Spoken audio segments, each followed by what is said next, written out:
शेतकऱ्यांच्या विरोधी बोललेलो नाही. काही लोक राजकारण करतात. अध्यक्ष महोदय, मला या सभागृहाला सांगायचं, 13 कोटी जनतेला सांगायचंय, माझ्या मृत्यूनंतर माझे हाड सुद्धा म्हणतील की मी शेतकरी आहे. रस्त्याच्या शेवटच्या थेंबापर्यंत मी शेतकऱ्यांच्या बाजूने आहे. अध्यक्ष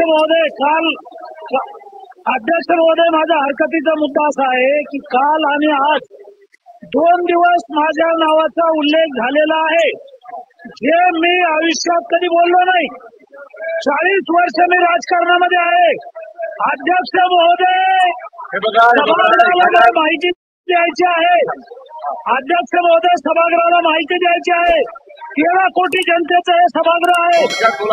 या उच्च सभागृहामध्ये मी जे बोललोच नाही, मी शेतकरी विरोधी बोललो, अशा प्रकारचं जे वक्तव्य काही सदस्यांनी केलेलं आहे, ह्याच्यामध्ये राजकारण आहे. अध्यक्ष महोदय, मी गेली 40 वर्ष राजकारणात आहे आणि शेतकऱ्यांचे 25 हजार लोकांचे मोर्चे काढले, आंदोलनं केली.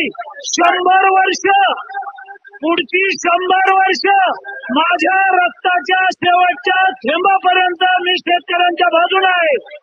मी शेतकऱ्यांच्या विरोधी बोललेलो नाही.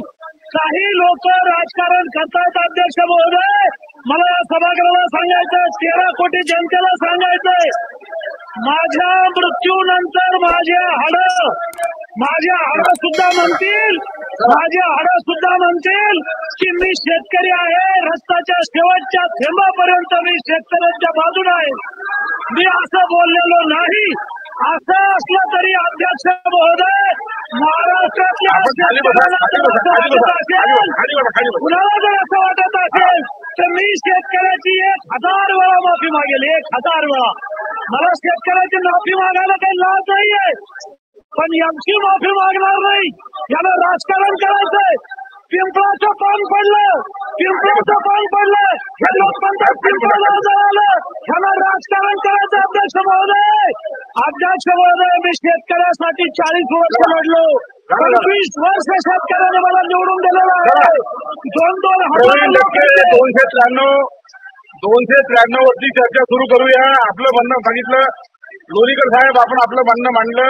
या ठिकाणी आता मंत्री महोदय, एक मिनिट मंत्री महोदय, सन्मान्य मंत्री महोदय, या सभागृहाचे एक ज्येष्ठ सदस्य सन्मान्य बबनराव लोणीकर याने ऐका ना, सरकारची भूमिका ऐका. आपण सरकारची भूमिका आपण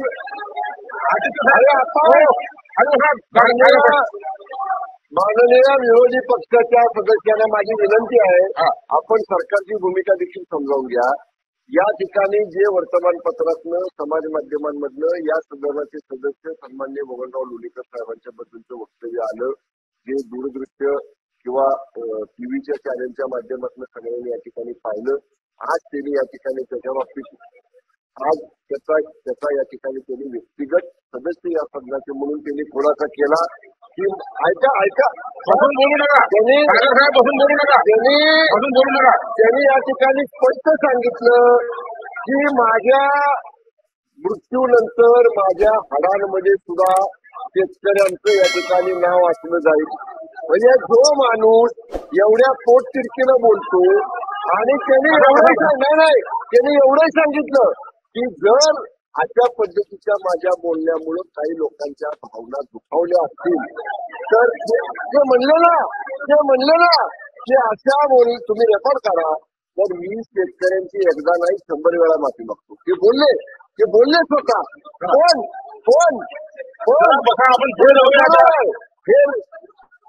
त्यांनी मागितले ना, तुम्ही ऐकलं ना, रेकॉर्डवर आहे. आणि सन्मान्य अध्यक्ष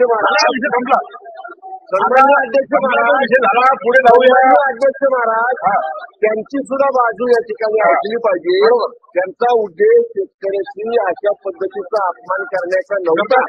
त्यांनी स्पष्ट सांगितलं की तरी सुद्धा ते ज्या व्यक्तीला उद्देशून बोलले, ज्या व्यक्तीचा संदर्भ देऊन ते भाषण करत होते, त्या व्यक्तीच्या बद्दल ते बोलले, पण तोडून मोडून ते सगळ्या शेतकऱ्यांना जोडलं गेलं. तरी देखील ते म्हणतात की मी शेतकऱ्यांची 100 वेळा माफी मागतो. ऑन रेकॉर्ड त्यांनी माफी मागितलेली आहे. पण अशा पद्धतीनं तोडून मोडून दाखवलेल्या टीव्हीच्या वक्तव्याचा राजकीय भांडवल आमच्या विरोधकांनी सुद्धा करू नये आणि या विषयावर आपण विनंती.